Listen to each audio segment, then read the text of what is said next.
Bah, ça fait 2 mois et demi qu'on a emménagé ici. Ça nous plaît, le coin est sympa. Et puis Lisa a vraiment l'air de se plaire ici. Et il faut avouer que la situation est assez délicate. Les gens ont peur quand ils la voient. On est obligé de déménager assez souvent, mais bon, on s'y habitue. Ah, pour tout vous dire, on ne sait pas du tout ce qu'a Lisa, quoi. Elle s'est levée un matin, elle avait ce visage presque inhumain. Et puis ce jour-là, elle n'est plus comme avant. Il y a des fois, on a l'impression qu'elle est plus morte que vivante.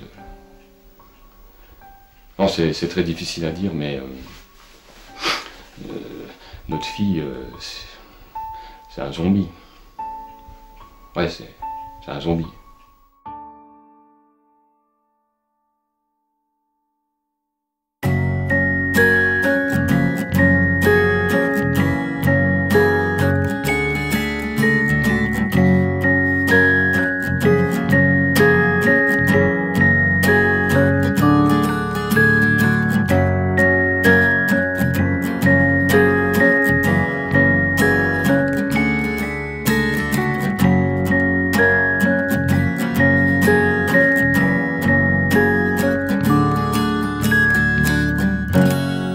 Lorsque le père emploie le terme de zombie, n'est-ce pas, il n'a pas tout à fait tort.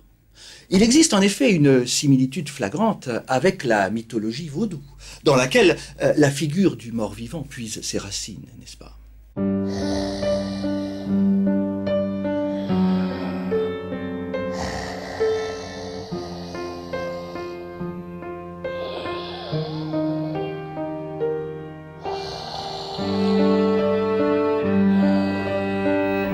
Au début, on pensait que c'était des crises d'insomnie ou de somnambulisme. Puis on s'est vite rendu compte qu'elle avait même plus besoin de dormir. Donc forcément, ça demande une organisation avec ma femme.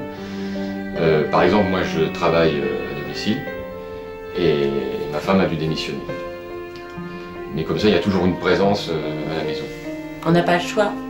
Sa maladie entraîne souvent des élans d'agressivité. On dirait surtout qu'elle a tout le temps faim. Elle peut manger n'importe quoi, n'importe quand, n'importe comment. Elle mange même des animaux vivants. Tiens, la semaine dernière d'ailleurs, elle a mangé le chat. On pourrait comprendre qu'en tant que parent, on est responsable, on doit toujours la surveiller. On se doit d'être strict avec elle. Ouais, j'entends des fois mes parents qui l'engueulent. Faut dire qu'elle fait n'importe quoi, elle fait que de la merde, quoi. De toute façon, dès que je peux, je me barre d'ici, je peux inviter personne, je peux rien faire. Tout tourne autour d'elle ici. Avant, elle se moquait de moi à cause de mon acné, de ma voix qui mue. Maintenant, je pourrais très bien foutre d'elle, mais bon, elle fait tellement pitié, j'ai même pas envie, quoi. Lisa, on sert des couverts pour manger. Et puis, mange ta salade aussi.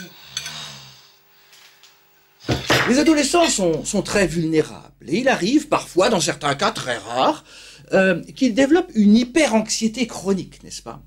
Et dans certains cas plus rares encore, que cette hyper-anxiété chronique, suite à une modification interne du métabolisme, conduise à un surplus de cellules nécrophages, n'est-ce pas? Et il s'agit bien entendu là d'un cas de science-fiction. Mais il est alors fascinant d'observer la similitude entre cette maladie et la malédiction, n'est-ce pas?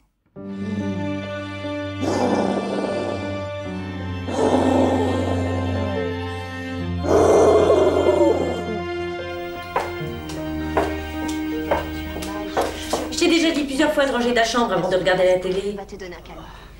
Allez, dépêche-toi maintenant. La Ryan souffre énormément. Qu'est-ce que vous savez?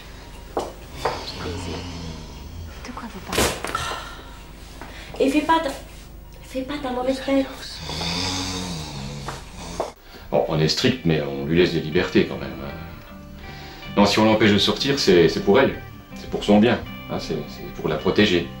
On ne peut pas cacher non plus que depuis qu'elle est comme ça, elle a beaucoup régressé mentalement. Mais on doit la laisser s'épanouir en même temps. Dans le cas de Lisa, je dirais que probablement à l'adolescence, enfin chez l'adolescent humain, quoi, je veux dire, un choc émotionnel grave a eu lieu au moment où un sorcier vaudou aurait lancé une malédiction, n'est-ce pas? Mathématiquement, c'est impossible. Et pourtant, nous avons ici un cas, un spécimen. Pour la médecine, c'est évidemment fascinant.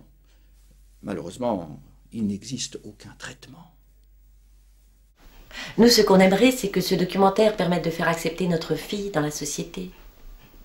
Et il faut que le corps médical comprenne qu'un cas isolé est tout aussi important que les milliers de victimes, voire les millions de victimes atteintes du sida ou du cancer.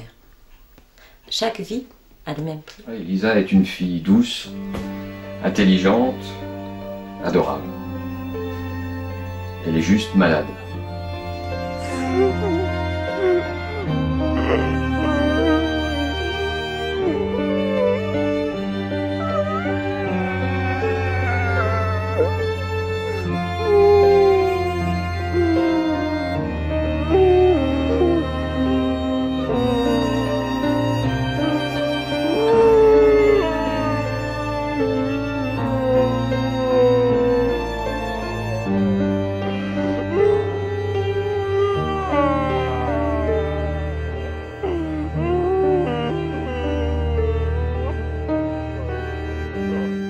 Alors oui, ça demande une attention de tous les jours, une attention constante. On doit tous faire des efforts. On espère simplement que le monde l'acceptera telle qu'elle est. Oui, tout comme on nous a appris à accepter les handicaps. Il sera injuste qu'elle soit discriminée à cause de son apparence. Oui, il faut comprendre qu'elle n'est pas dangereuse. Non, non, non, elle n'est pas dangereuse du tout. Même si je conçois qu'elle est effrayante à première vue. Et mettez-vous à sa place. Comment vous réagiriez, vous, si vous étiez à la fois mort et à la fois vivant? On a tous peur de l'inconnu. Mais je trouve qu'elle gère vraiment bien sa maladie. En plus, elle a toutes les qualités d'une personne vivante et, j'imagine, d'une personne morte. Par exemple, comme elle navigue entre le monde des vivants et des morts, elle peut communiquer avec les esprits. Ça peut vous paraître dingue, mais grâce à elle, j'ai pu demander à ma grand-mère la recette de son bœuf bourguignon. Si l'on prend une vision d'ensemble des mythologies, on s'aperçoit évidemment que chaque créature peut être rendue inoffensive, n'est-ce pas? Les vampires, par exemple, ne sortent pas à la lumière du jour. Les loups-garous ont besoin de la lune pour pouvoir prendre forme.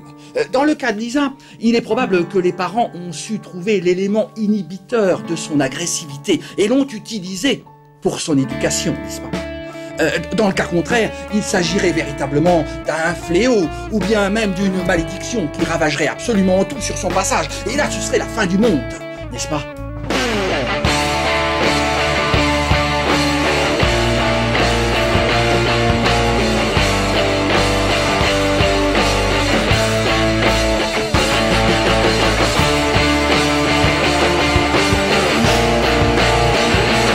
Messieurs, ce fut un plaisir.